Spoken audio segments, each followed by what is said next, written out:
يا أيها الذين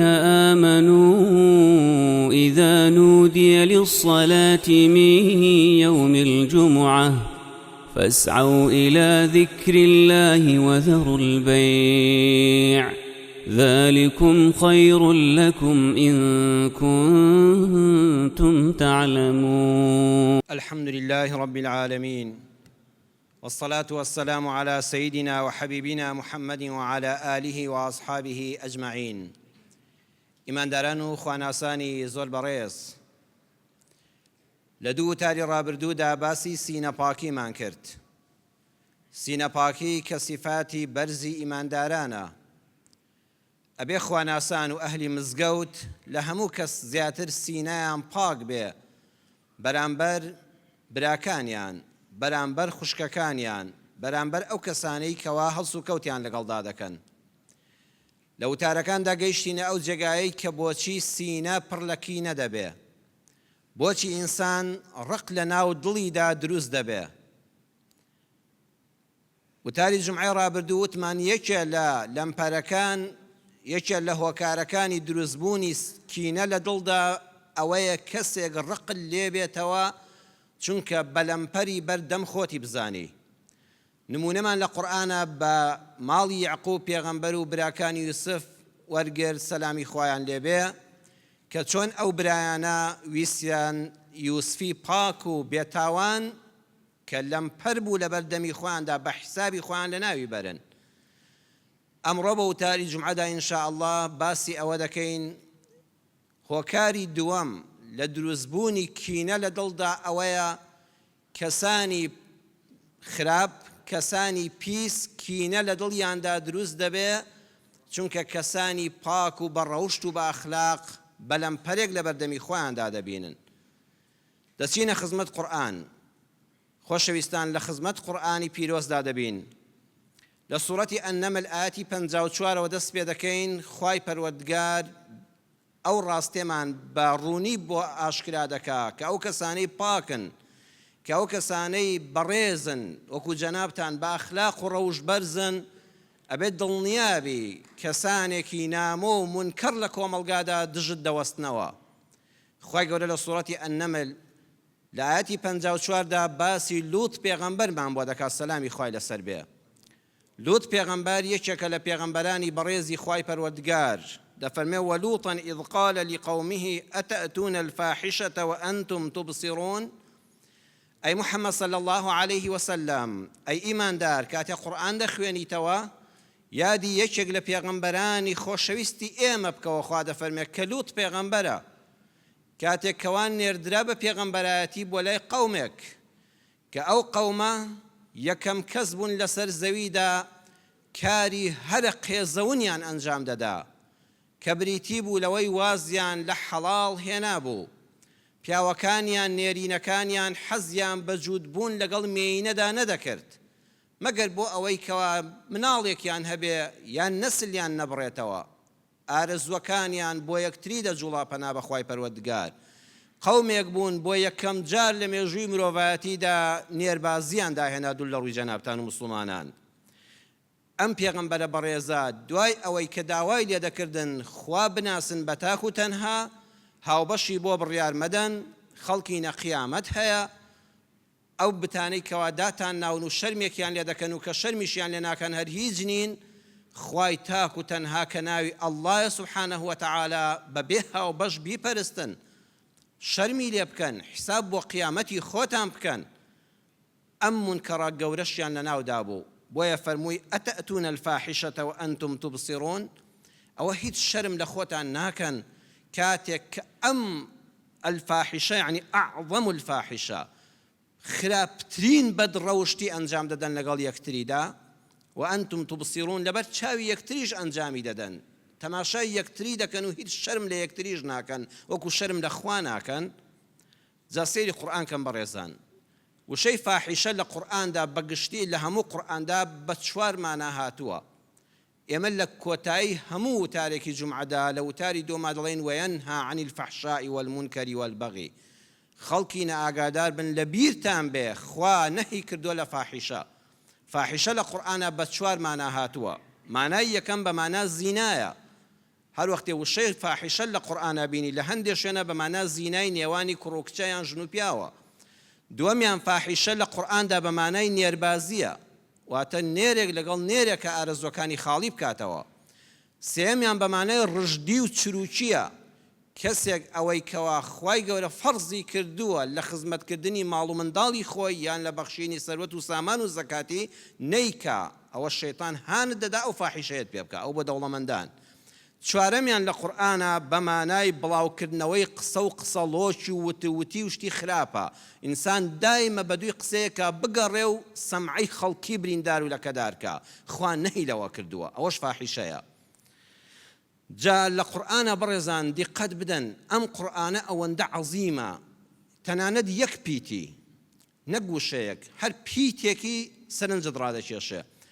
لە باسی نێربازی قەومی حەزەتی لووت پێغەمبەرە خوا فەرمووی ئەلفاحیشە بە ئەلفلام هێناوێتی.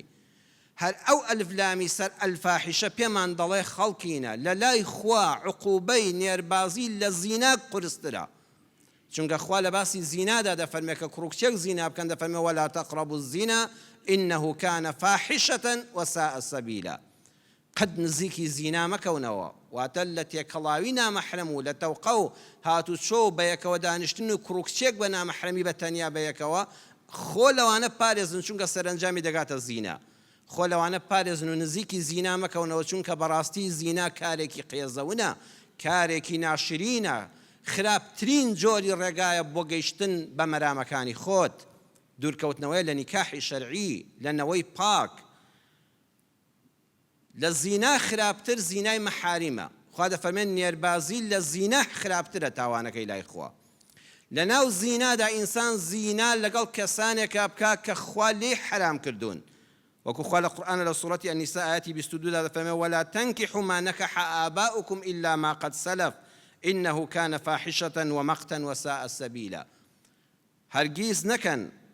ئەو ئافرەتانەی کە باوکتان مارەی کردوون، واتە دایکی خۆتان نا، باجیتان، باوەژنتان،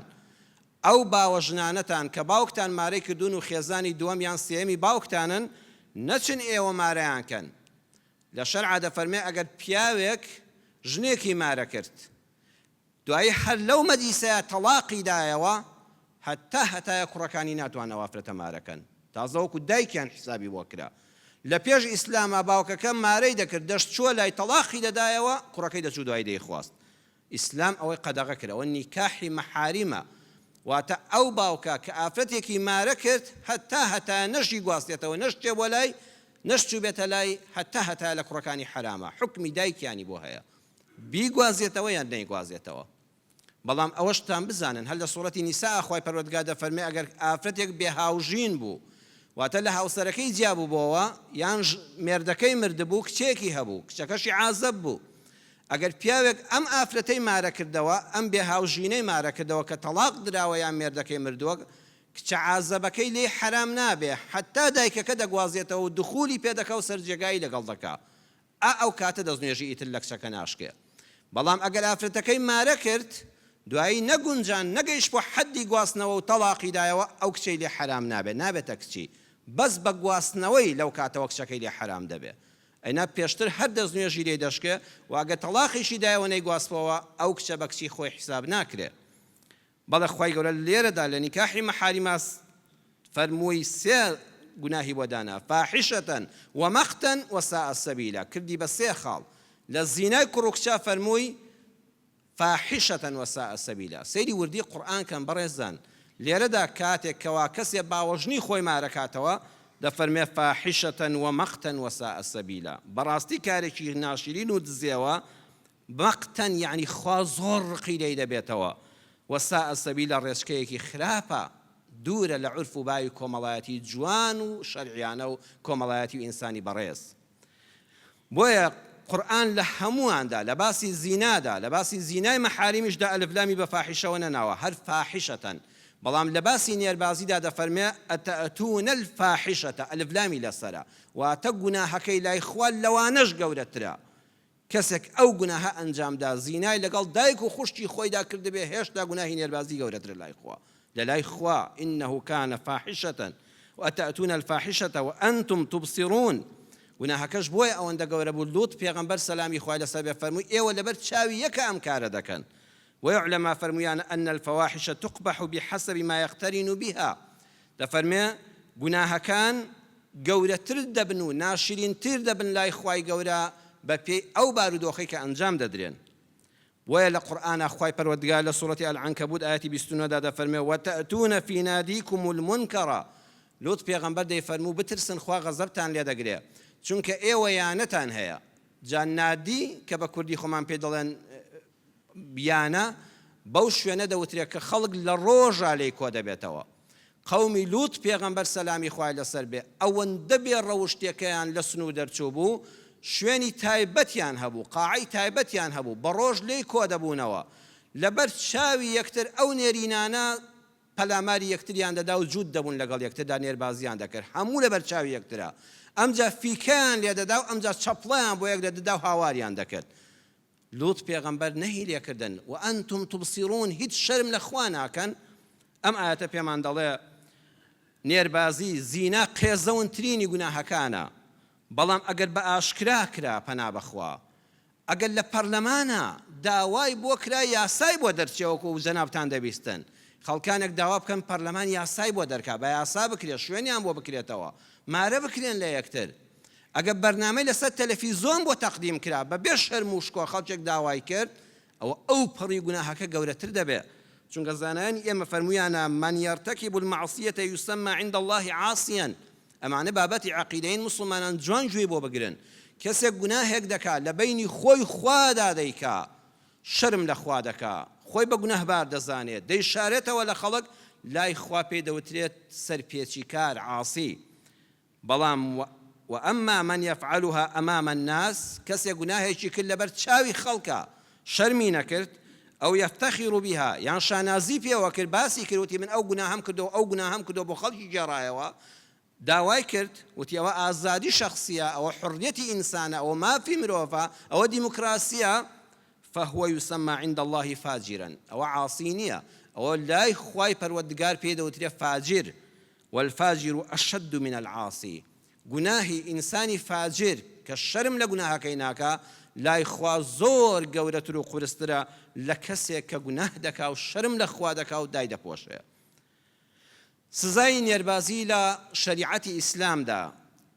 پێشەوە شەنقیتی مفەسیری گەورەی قورئان لە تەفسیرەکەیدا ئەضواء البەیان لە مجەلەدی دوودا لە لاپەڕەی 193 دا دەفەرمێ علەمایانی شەریعەتی ئیسلامی دابەش بوون بەسەر سێ ڕەئیدا یەکەم ڕەئیان کە ڕەئی پێشەوە ئیمام مالیکە ڕەئیەکی ئیمامی شافعیە ڕەئیەکی ئیمامی ئەحمەدە دەفەرمون دوو کەس کە لیواڵتەیان کرد نێربازیان بە یەکەوە کرد ئەبێ حاکمی موسڵمانان بیان کوژێ ئەمجا زانایان ڕەئیان جیاوازە بەچی بکوژرێن هەندێک دەڵێن بە شمشێر لە سەریان دەدا و سەریان دەپەڕێنێ هەندێکی تر دەڵێن دایان خەنە ناو ئاگرەوە بە کوورەی ئاگر دایان سووتێنن هەردووچیان سێمیان دەڵێن بەردبارانیان دەکەن تا لەژێر بەردا دەمرن چوارەمیان دەڵێن دایان بەن بەرزترین بینا لەو شارەدا کام بینایە لەوێەوە دایان خەنە خوارەوە بەردی گەورەیان بەسەرا دەخەنە خوارەوە هەتا لەژێر بەردەکانە دەمرن تا سەریان دەتەقێ لەو سەر ئەو بینایەوە کە دەخرێنە خوارەوە بەو سزا قورسە دەکوژرێن ڕەئی دووەم کە ڕەئی ئیمامی شافعی ڕەئی دووەمیەتی دەفەرمێ حوکمی زیناکاریان هەیە ئەگەر کوڕ بوون هاوسەرگیریان نەکردبوو یەکی 100 داریان لێ دەدرێ ئەگەر هاوسەرگیریان کردبوو نێربازیان کرد ئەوە پێویستە بکوژرێن بەردباران کرێن ڕەئی سێیەم کە ڕەئی ئیمام ئەبوو حەنیفەیە و ڕەیەکی زۆر گونجاوە ئیمامی ئەبوو حەنیفە ڕەحمەتی خوای لێ بێ دەفەرمێن نە حوکمی زیناکاریان بەسەرا دەچەسپێ دار لێدان و کوشتن نەدەسووتێندرێن و نەبەردباران دەکرێن بەڵکو زەجر دەکرێن بەڵکو هەوڵیان لەگەڵا دەدرێ بەڵکو واز لەو کارە پیسە بێنن جا ئەگەر بەلێ تووڕەبوون بەلێدان بە قسە پێوتن وازیان هێنات چاودێریان خرایە سەر دووبارەی نەکردنەوە ئەوە پاک بۆتەوە لە گوناهەکەی ئەگەر هەر سوور بوو سجن دەکرێتە ناو گرتوخانەیەکی تایبەت بەو بابەتەوە و دکتۆری دەرونی بۆ لا دەبرێ و هەوڵی چارەسەری بۆ دەبرێت تاواز لەو کارە قێزەوە نەدێنێ و دەرونی خاوێن دەبێتەوە ئەو ڕەیەی ئیمام ئەبوو حەنیفە دەتوانرێ وەکو یاسا سوودی لێ وەربگیرێ ئیمام ئەبوو حەنیفە ڕەئی وایە کە خوای پەروەردگار لە قورئانە دەفەرمێ واللذان يأتيانها منكم فآذوهما ئەگەر دوو کەس لە نێرینەکان لە ناو قەومێکە چون کاری بەدڕەوشتیان لەگەڵ یەکا کرد و نێربازیان کرد خوا دەفەرمێ فەئاذوهما ئازاریان بدەن ئازاردان لە قسە پێوتن لە لێدان حتا دەگاتە سجنکردن فەئین تابا ئەگەر تۆبەیان کرد وتیان تەواو هەڵە بووین ئەوە گوناهێکی گەورەیە خوا تۆبە بێ لە بینی خۆمان و تۆدا وازیان هێنا و ئەصلحا خۆشیان چاک کرد بۆ یەکجاری وازیان لەو کارە قێزدەو نەهێنا حاکم دڵنیا بوو کە دووبارەی ناکەنەوە پسپۆڕی دەرونی مامۆستای ئاینی دکتۆر هەموو قسەیان بۆ کردن و قەناعەتیان پێکردن جا ئەم ئاەتە پێمان دەڵێ هەموو شەیەکی قورئانی پیرۆز عەرزم کردن دەرسێکی لێوە دەگیرێ و ئەصلحا ناومێد مەبن هەموو لادانێکی ڕەفتاری ئینسان دەکرێت ڕاست بکرێتەوە دەکرێت یعنی ناکرێ بڵێ ئینسانێک تووشی ئەم بەدڕەوشتیە بۆ قەت چاک نابێ نە دەکرێەوە ئەصلحا هێشتا ڕێگەی چاکبوون هەیە هێستا لێی ناومێد مەبە دەسەڵاتی وەخت پێویستە لەگەڵ ئەمانەدا هەوڵی چاککردنیان بدا ئەگەر کەسەکە تۆبەی کرد لە بینی خۆی خوادا ووازی لەو ڕەفتارە خراپە هێنا خوا دەفەرمێ فەئەعریضوا عنهما ئەی کۆمەڵگای موسڵمان ئێوەش وازیان لێبێنن ئێوەش ناو ناتۆرەیان شوێن مەخەن ئێوەش تانەوتە شەریان لێ مەدەن ئێوەش بە چاویاندا مەدەنەوە ئێوەش بۆ منداڵەکانتانی مەژێڕنەوە کابرا لە سەردەمی تۆدا کارێکی لەدەسترازاوە تووشی بەدڕەوشتی و نێربازی بووە مەڵە فڵان کەس کاتی خۆی وای کردووە فەئەعریضوا عنهما وازیان لێبێنن تانەوتە شەریان لێ مەدەن کەسێ تۆبەی کرد پابۆتەوە لە گوناه کەسێ وازی لە خراپە هێنا ئەبێت دەستخۆشی لێ بکرێ بە چاوی ڕێزەوە سیر بکرێ ئەوانە وازیان لێبێنن خوا پاکی کردوونەوە إن الله كان توابا رحيما بەڕاستی خوای ئێوە زۆر لێ خۆش بووە سبحان الله خوا بۆ ئەو پیسانە دەفەرمێ کە تۆبەیان کرد و چاک بوون خوا زۆر لێ خۆش بووە لاپەڕەیەکی سپیان لەسەر هەڵدەداتەوە ڕەحیمە ڕەحمیان پێ دەکا هەر کەسێ تووشی هەر گوناهێک ببێ لەبەر خوا وازی لێبێنێ و خۆی چاکە خوا دەرگای ڕەحمەتی لێ دەکاتەوە خوا دەرگای خێری لێ دەکاتەوە ئەم ئاەتە قورئانی پێمان دەڵێ ئەی موسڵمانان سینەتان پاک بێ سینەتان پاک بێ ڕقتان لە تاوان بێ بەڵام بە بەزەی بن لەگەڵ تاوانکارە ڕقتان لە تاوان بێ بەڵام بەخوا بە خۆشەویستان بە ڕاشکاوی پێتان دەڵێم ئەمڕۆ زۆرێک لە موسڵمانان کاتێک کەسێک تاوانێک دەکا ڕقیان لە تاوانەکەی نییە ڕقیان لە شەخصی خۆیەتی بۆیە تۆ بەش بکە هەر ڕقیان لێیەتی ئەبینی کەسێک ساڵانێک نوێژی نەکردووە بێ ئەمری خوای کردووە لەسەر بەرماڵ ڕسمێکی بڵاو دەبێتەوە دەیبینی ئەبێت تۆ لە ماڵی خۆتەوە خۆشحاڵ بی بڵێ خوایە حەمد و سەنا بۆ تۆ کە فڵانکە سوزدە بۆ خوا دەبا نەک لە کۆمنتێکا بۆی بنووسی 1000 جار سوزدە بەری بۆ خوا خوالت خۆش نابێ خوا نوێژی تۆی ناوێ فڵان ئافرەت چەند ساڵە لە شفرۆشی دەکەی تازە لە چک بەسەر تادەی ئەبێت دەستخۆشی لێ بکەی بڵێ من ڕقم لە کارەکەت بوو بەڵام قەت ڕقم لە خۆت نییە ئەگەر کاتێت تەوبەت کرد و خۆت چاک کرد فإن الله كان توابا رحيما خوا هەر زۆر لێ خۆش بووە ئەتوانێت بە یەک کول فەیەکوونێک لاپەڕەکان سپی کاتەوە ڕەحمت پێ بکە دەی تۆ هانی بدەهان واتە موسڵمان دایم سینەی پاکە موسڵمان کەسێک ڕقی لە تاوانە هەڵوێستی هەیە بەرامبەری بەڵام کاتێ تاوانکار دەگەڕێتەوە بۆ لای خوا فەرمووی فأعرضوا عنهما ئێوەش وازیان لێبێنن توخوا ئێوەش وازیان لێبێنن هیچ کەیان بە چاودا مەدەنەوە ڕوشکێنیان مەکەن ئازاریان مەدەن بیریان مەخەنەوە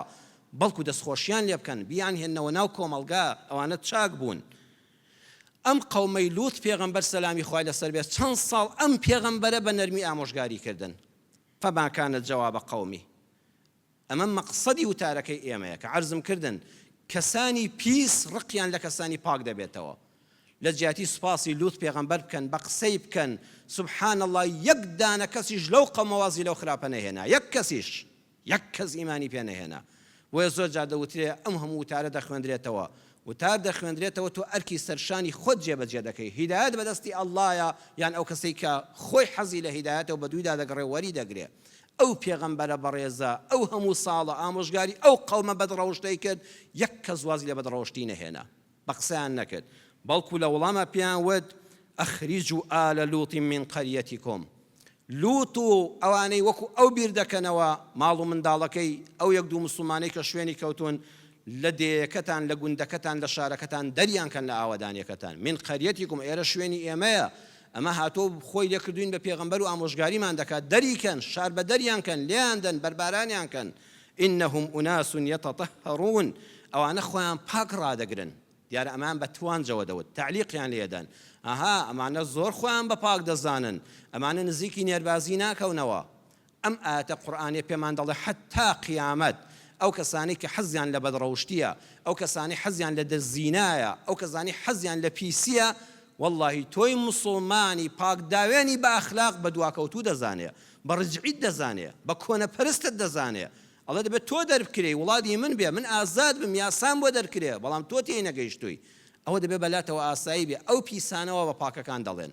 لە دایرەیەکە بەلاتەوە ئاسایی بێ کاتۆ تۆ بەرتیل ناخۆی ڕیشوە ناخۆی خەڵک بە چاوی یەکسان تەماشا دەکەی ئیشی خەڵک جوان ڕایی دەکەی ئەو کەسانەی بەرتیل خۆرن ئەوانەی دزن ئەوانەی گەندەڵن ئەوانەی پیسن واللهی هەوڵی لابرنی تۆ دەدەن گاڵتەت پێ دەکەن بە ئاشکرا من لە خەڵکم بیستووە مامەسەڵەن نایخۆی یعنی سەیرە تۆ پارە نەخۆی سەیرە بەرتیل وەرنەگری گاڵتەت پێ دەکەن لە جیاتی ئەوەی کە هانت بدەن بەڵکو هەوڵی دواخستنت دەدەن هەوڵی دەدەن تۆ پێش نەکەوی تۆ نەبێ مدیر تۆ کارت بەدەستەوە نەبێ قورئان دەفەرمێ هەمیشە پیسەکان هەوڵی دەرکردنی پاکەکان دەدەن لە مەیداندا بەڵام ئێوە لەسەر کاری پاکی خۆتان بەردەوام بن بە شانازیەوە شانازی بە ئیسلامەکەتانەوە بکەن کە سەرچاوەی پاکیە کە سەرچاوەی ڕێزە کە سەرچاوەی ڕەوشبەرزیە کە سەرچاوەی دەستپاکی و بە ئەخلاقیە کە سەرچاوەی مانەوەی ئەم کۆمەڵگایە بە پاکی کە خەڵک دەزانێت باوکی چێیە و دایکی شەرعی خۆی چێیە چێ خوشکێتی و چێ برایەتی بەخوا ئەم دینی خوایە ئەو بەرهەمی ئەو مزگەوتەیە بەرهەمی ئەم نوێژ و عیبادەتی خواناسیەیە ئەبێ زۆر بە توندی دەستی پێوە بگرین ئەبێ هەمومان دیفاعی لێ بکەین بەڵێ خۆشەویستان خوای پەروەردگار سەرنجامی ئەو کافرانەی چی لێ کرد سەرنجامی ئەوانەی کەوا داوای بەدڕەوشتیان دەکرد بۆیە ئەم وتارم باس کرد لە کوردستانە زۆر جا دەنگۆ بڵاو دەبێتەوە کرسانێکی نامۆ دەستیان لە پشت دەدرێ ئەوانە زۆر زۆر زۆر زۆر کەمن لەناو ئەو میلەتە پاکەی ئێمەدا بەڵام زەق دەکرێنەوە بەرنامەیان لە تەلەڤیزۆنا بۆ ئامادە دەکرێت کۆمەڵە خەڵک خەڵکی نێربازین و داوای یاسای لە پەرلەمان دەکەن و داوای ئازادی خۆیان دەکەن و شوێنیان بۆ دابین بکرێ بۆ ناشرینکردنی ئەم کوردستانە و ناشرینکردنی سیمای پاکی میلەتەکەمان دەبێ ئاگادار بین ئێمە لە ڕووی قورئانەوە قسە دەکەین ئەم قەومە سەرنجامیان بەکوێ گەیشت وڵامی پێغەمبەر لووتیان نەدایەوە خوای پەروەردگار فەرمانی لە ناوبردنیوە دەرکردن ڕۆژێک کۆمەڵێک کوڕی گەنج خۆیان کرد بە ماڵی لووت پێغەمبەردا کۆمەڵێک کوڕی گەنجی قۆزی تازە پێگەیشت و پێغەمبەرانیش غەیب نازانن بەڕێزان ئەرە ماڵی لووت پێغەمبەرە بەڵێ ئێمە میوانی تۆین لووت پێغەمبەر نەیناسین چونکە لەسەر شکلی کۆمەڵە کوڕی گەنج هاتوون ئەو پیاوە بەڕێزەش فەرمووی وەرنە ژوورەوە نان و ئاوێک بخۆن نانێکی بۆ دانان بەڵام زۆر ترسا چونکە بەناو ئاوەدانیدا هاتبوون ئەو خەڵکە بەدڕەوشتە ئەو کوڕە گەنجانیان بینی بوو کە چوونە ماڵی لووت پێغەمبەرەوە خوای پەروەردگار بە درێژی لە سوورەتی هود ئاەتی 77 تا 83 بە درێژی تەماشاکەن لە قورئانە بۆمان باس دەکا من تەنها چەند مەشهەدێکی باس دەکەم هەموو ئاەتەکان ناخوێنمەوە بۆ جەنابتان بەڵێ باسی دەکا دەفەرمێ نانیان بۆ دانان خزمەتیان کردن بەڵام لووت پێغەمبەر دەهات و دەچوو جێگە بە خۆی نەدەگرت لە دڵی خۆیان وتی هذا یوم عەسیب بە کچەکانی بە کوڕەکانی وتی هذا یوم عەسیب ئای ئەمە چ ڕۆژێکی ڕەشەکە من لێی دەترسام ئەم ڕۆژە بۆ من زۆر خەتەرە ئەم ڕۆژە ڕۆژێکی شومە بۆ ژیانی من ئەم کۆمەڵە گەنجە بەناو ئاوەدانیدا هاتوون ئەو قەومە بەدڕەوشتە چاویان پێیان کەوتووە وەڵڵەهی دێنە سەر ماڵەکەم لەو کاتەدا وەختێک گەڵ بەغەڵب پەیدا بوو چوار دەوری ماڵی ئەو پێغەمبەرە پاکە گیرە هەموو هاتن وتیان کۆمەڵە کوڕەگەنجی قۆزی تازە پێگەیشت و هاتوونە ئەم ماڵەوە ئەبێ بماندنێ و خراپیان لەگەڵا بکەین پەنا بەخوا لووت پێغەمبەر زۆر پەشوەکا بوو ئەوان خەریکی دانیشتن بە حساب نانیان بۆ ئامادەکەن خۆ فریشتن نان ناخۆن بەڵام ئەمان خەریکی ئامادەکردن و خزمەتکردنیان بۆیان دادنێ نەخێ برسیمان نێوان چووکە هیچ ناخۆن ئەوانە فریشتن بەڵام ئەم پێغەمبەرە غەیبی پێ نییە ئەوەی خوا پێغەمبەرانیشینەوە پێغەمبەران هیچ نازانن ئەم هێشتا ئەمانە بە مرۆڤ دەزانێ بەڵێ لەو کاتەدا چوە دەرەوە بۆ لای خەڵکەکە یوهڕەعون ڕایان دەکرد بانگی یەکتریان دەکرد وەرن فریاکەون کۆمەڵە کوڕەگەنجێکی تازە پێگەیشتوو لە ماڵی لووتن با بچین بیان هێنینە دەرەوە لووت پێغەمبەر دەرگاکەی پێگرتن وتی هؤلاء بناتی هن ئەطهەر لەکم قەومەکەم ئەوانە کچانی منن یعنی ئەو خێزانانەتان ئەو ئافرەتە حەڵاڵانەی کە بۆتان هەن بۆ ناچن ئارزوەکانی خۆتان لەگەڵ ئەو حەڵاڵانەی خۆتان تێرکەن ئێوە هەموو خێزانتان هەیە بە حیساب بۆ ناچن لەگەڵ خێزانەکانی خۆتاندا جوود بن و ئارەزۆکانتاندا بمرکێننەوە بۆ ئاوا بە گوڕ و تینەوە هاتون پەلاماری کۆمەڵە میوانی من بدەن لەم دێدا کە پەنام بۆ ماڵی من هێناوە کە میوانی منن هەرچەند ناشیان ناسم بەڵام لە ناو ماڵەکەمدان عولەمانی تەفسیر هەندێکیان دەفەرمونون پێی وتن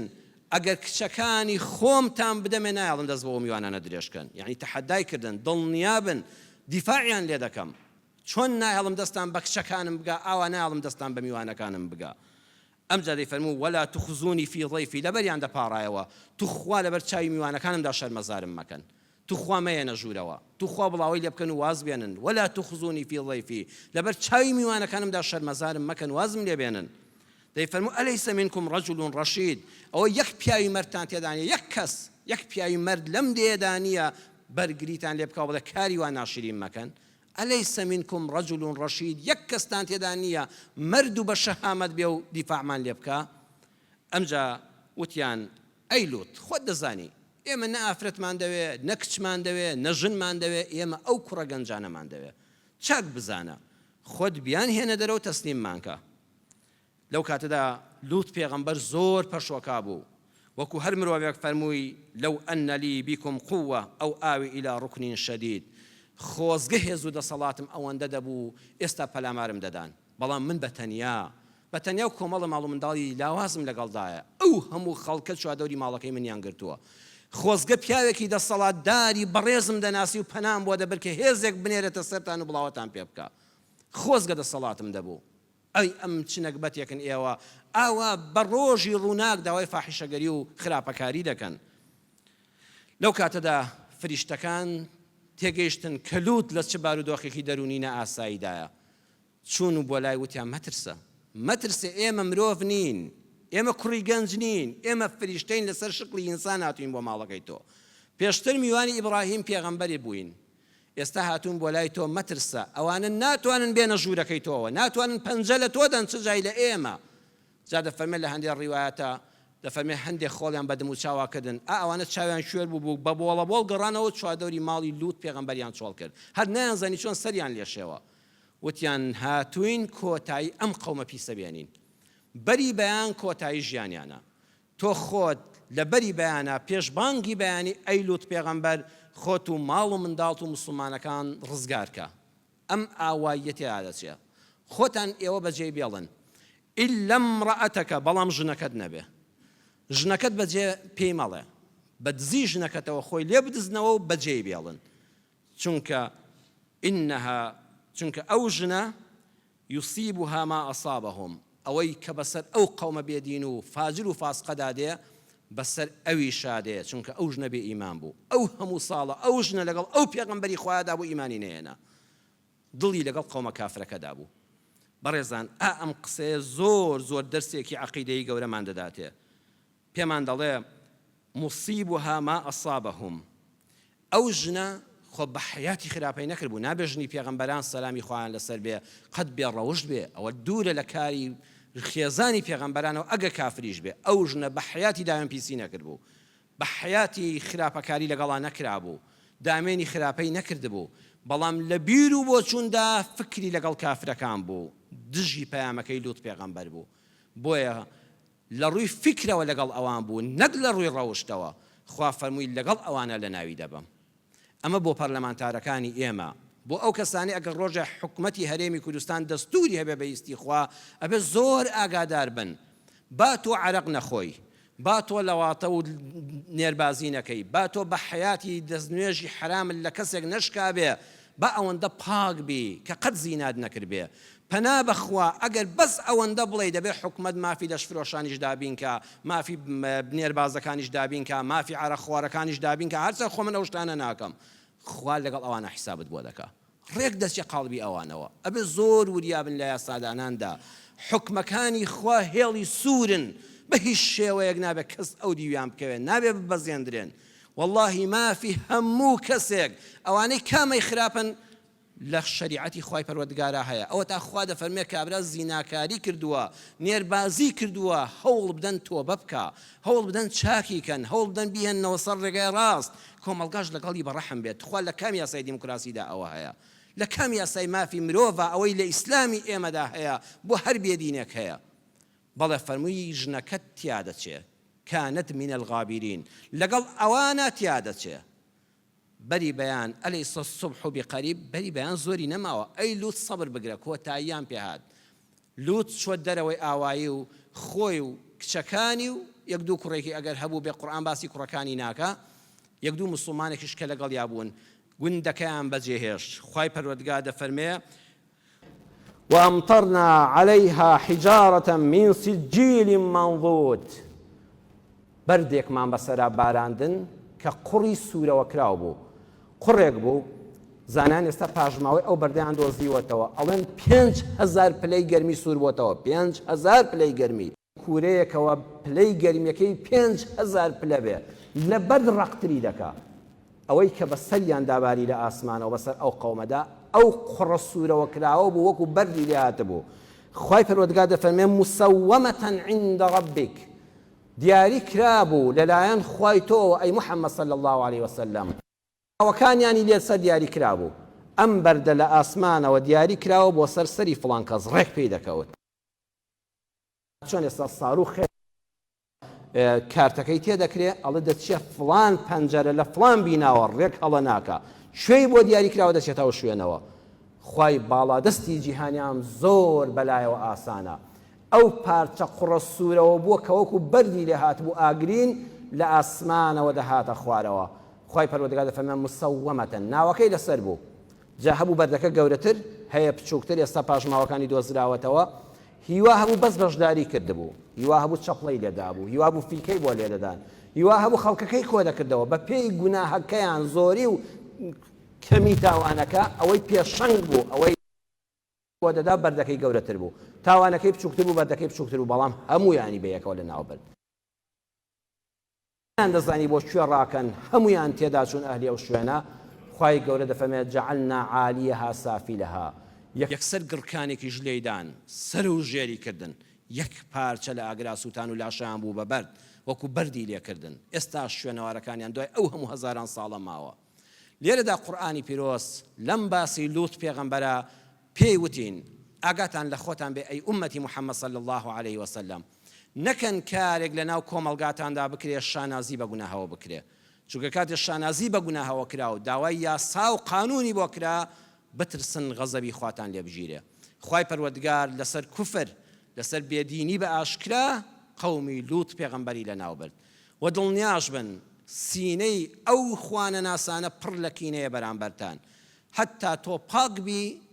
ئەوان دژایەتیت دەکەن بەڵام تۆ سوور بە لەسەر پاشێتی خۆت لێرەدا وتارەکەمان کۆتایی پێدێنین لە بەشەکانی داهاتوودا ئینشاءڵڵا هەندێ هۆکاری ترماون کە ئینسان سینەی پڕ دەبێت لە کینە بەرامبەر ئەو کەسانی لە چوادەوریانە ئەوانە چین ئینشاءڵڵا لەوێدا باسییان دەکەین داواکارم لە خوای پەروەردگار یا ڕەبی خوا لە هەموو گوناه و فاحیشەیەک بمان پارێزی یا ڕەبی خوا بە ڕەحمی خۆت خۆمان کەسمان وڵاتمان نیشتیمانمان هاو نیشتیمانیانی کوردستانیمان هەموو مرۆڤایەتی لە هەموو فاحیشەیەک خوا بپارێزی یا ڕەبی خوا لە گوناهەکانمان خۆش بی هەموو ئەو کەسانەی تووشی هەر لادانێک هەر گوناهێک بوون یا ڕەبی خوا هیدایەتیان بدەی خوا تەوبەیان لێ وەرگری خوا هیدایەتیان بدەی لیان خۆش بی بیان هێنەوە سەر ڕێگای ڕاست ئەوانەی نەخۆشن یا ڕەبی خوا شیفایان بدەی یا ڕەبی خوا هەر کەسێن نەخۆشە خوا شیفای بەخێری بۆ بنێری هەر کەسێن نەخۆشە خوا شیفای بەخێری بۆ بنێری هەر کەسێ دڵتەنگە خوا دڵخۆشی کەی هەر کەسێ لە هەر ناڕەحەتێکایە خوای گەورە ڕەحمی پێ بکەی ڕزگاری کەی ئامین ئامین والحمد لله رب العالمين يا أيها الذين آمنوا إذا نودي للصلاة من يوم الجمعة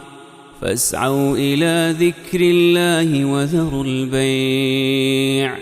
ذلكم خير لكم إن كنتم تعلمون